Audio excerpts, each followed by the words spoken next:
justice against corrupt corporations and indifferent governments.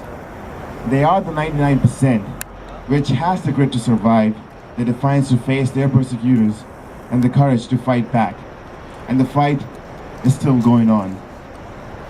The Occupy movement has been an inspiration to people all around the world and offers hope that justice will prevail.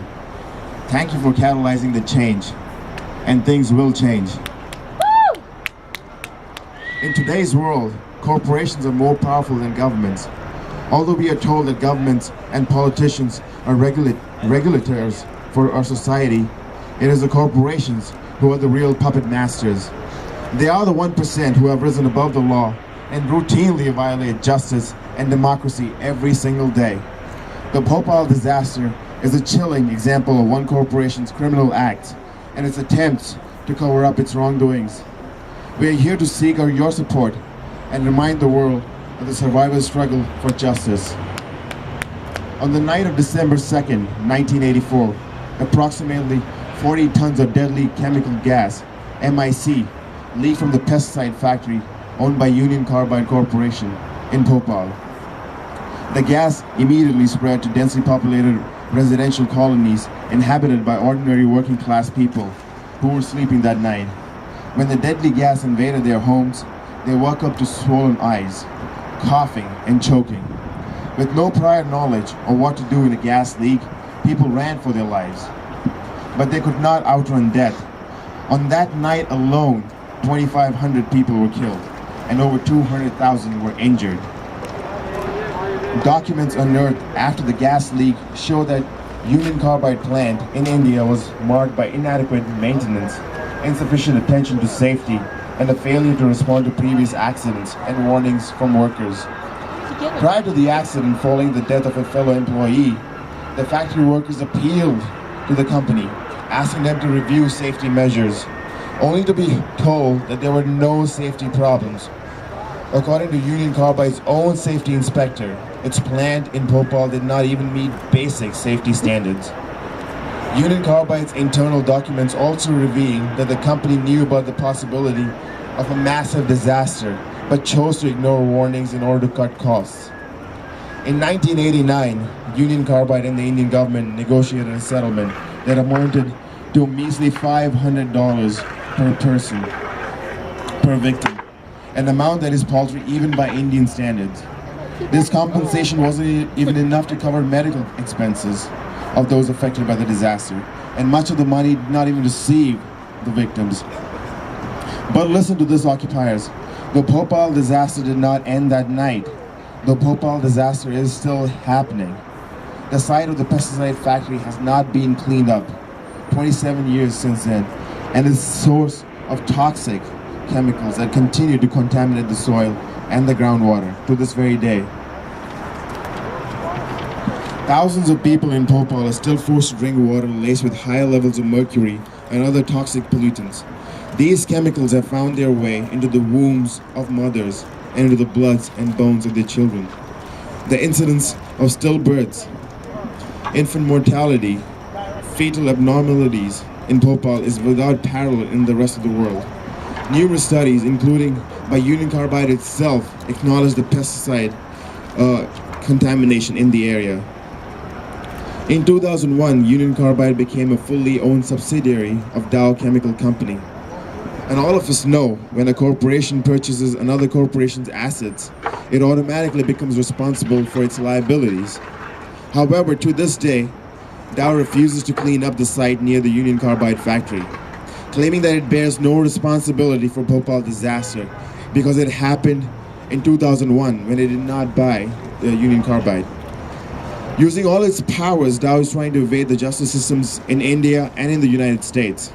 Dow claims that as an American corporation, it is not answerable to the Indian courts. In the US courts, Dow claims they cannot be held responsible for a disaster that happened in India. In effect, Dow keeps saying that they're above the law. Today, Dow manufactures more than 5,000 different products at 188 sites in 35 different countries around the world. In 2010, the company posted an annual sales of $53.7 billion. For decades, Dow has operated with little or no regard for health of those inside and outside their facilities. In the 1990s, 8,000 people filed a class action lawsuit against Dow for asbestos-related illnesses they incurred while working at Dow plants. Just recently, the family of a deceased worker at Dow's plant in Midland, Michigan was awarded $9 million because the employee died of asbestos exposure. Dow was ordered by the courts to pay $2.2 billion for asbestos-related claims against Union Carbide's plants in Texas and in West Virginia. Dow has been brought to justice in other places in America. The survivors and the victims in Bhopal have a lot of hope and strength and power and will fight until they get their justice too. Dow is scared, they're afraid of the power of Bhopal. Justice in Bhopal will set a legal precedent, not just for them in dealing with all their own other pending lawsuits, but also set a precedent for chemical companies across the world. In India, Dow continues to sell poisonous pesticides that are banned in the US. Although the Bhopal disaster happened thousands of miles from Dewey Square in Boston, the story in Bhopal affects us all. The disaster exemplifies the power of transnational corporations like Dow and Union Carbide, which continue to grow unabated, the lack of support from governments, and the failure of the legal system to adequately hold corporations accountable.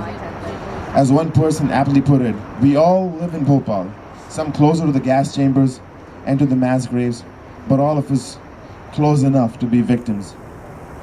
Industrial pollutants are constantly dumped into our streams and rivers, sprayed on our lawns, and disseminate in the air we breathe, whether it be Shell's massive oil spills in Nigeria, or an energy company in Pennsylvania injecting chemicals into the groundwater, or Walmart, America's largest private sector, paying workers in developing countries up to 30% of their country's legal minimum wage. These atrocities occur throughout the world, and the victims are always the ones who are marginalized, whose voices are deliberately silenced and are all too often unheard. The 99%. We stand here today not only to expose their injustices, but also to issue a call to action. By taking part in this, you too can send a message of no more Bhopals, whether it be in the US or abroad. You too can put an end to abuses that arise from relentless pursuit of profit above people. The victims haven't given up, and the fight has not ended. It won't, so long as our collective conscience stirs. Please join us all in the struggle for justice for Bhopal.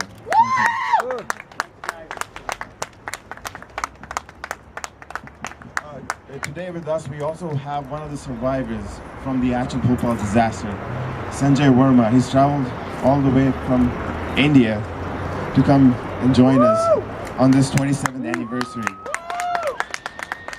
Sanjay, can you say a couple of words?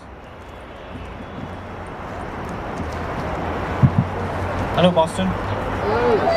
Hi to everyone. My name is Sanjay and I'm from Bhopal. You guys might have heard of Bhopal. Yeah. A disaster occurred back in 1984. Oh, Andy, hi. It wasn't something that happened back in 1984. Yeah, I'm filming something. So, Okay. back in Sounds good. 1984, composition of gases leaked from an American company called Union Carbide and killed about 8 to 10,000 people in the next 72 hours.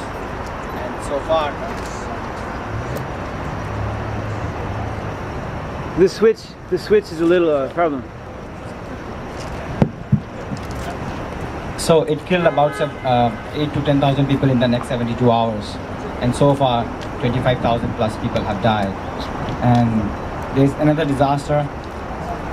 Union Carbide left the toxic site right after the tragedy. The site hasn't been cleaned up yet. And the toxics lying in and around the factory are contaminating the groundwater, and the people who are living around the site, they are forced to drink contaminated water. We people from Bhopal, we have been fighting for justice for the past 27 years, and today is the 27th anniversary. It's not like we have just been fighting and getting nothing. There have been victories as well. Recently, federal government of India agreed that the groundwater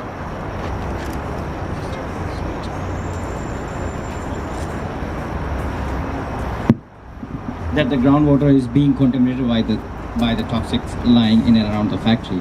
So the federal government of India, they came forward and gave some money to the state government so that clean water can be supplied to the people living around the site. So now pipelines are being laid down, and then they recently started supplying clean water to the people living in the affected area. And a few months ago, federal government of India, they came up with like a new package for Bhopal, and new compensation was part of it, but they decided to give out new compensation to the 7% of the victims. They denied new compensation to the 93% victims. There are about 100,000 people who are still chronically ill and still dying. The people who were exposed to gas, they were given about like $500 each, but they have spent much more than that throughout the years for their treatment. If you go to Bhopal, you'll see hospitals are still full with patients, and even the treatment which is being given to them is not fair. Recently, one of the organizations raided one of the government hospitals, and we found out that they were being given expired medicines. So we people from Bhopal, we are still fighting for clean water, proper treatment, rehabilitation, and proper compensation. And we need you. Thank you. Thank you. I have a couple of quick announcements. So today being the 27th anniversary, we'll also be holding protests along with the Occupy Boston people in Copley Square in solidarity with all of you. Tonight we have a screening of a movie, Bhopali, which is a documentary. The speech that I just gave, the movie summarizes the entire tragedy that happened and also the tragedy that is still going on today. Our friend Sanjay is also there in the movie. So we have the movie screening, and there will be a question and answer session at MIT 66 110. So building number 66, room number 110. That is the screening tonight at 6:30 about the movie Bhopali. And there will be a question and answer session after that to get more information about the Bhopal cause.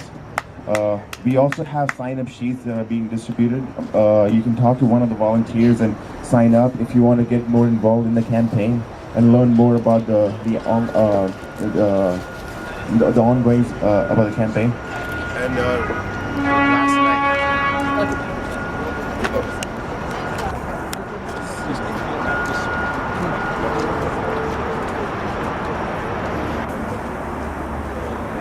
Sorry about this. Also, last night there was also another victory for the survivors. So on the 27th anniversary, they were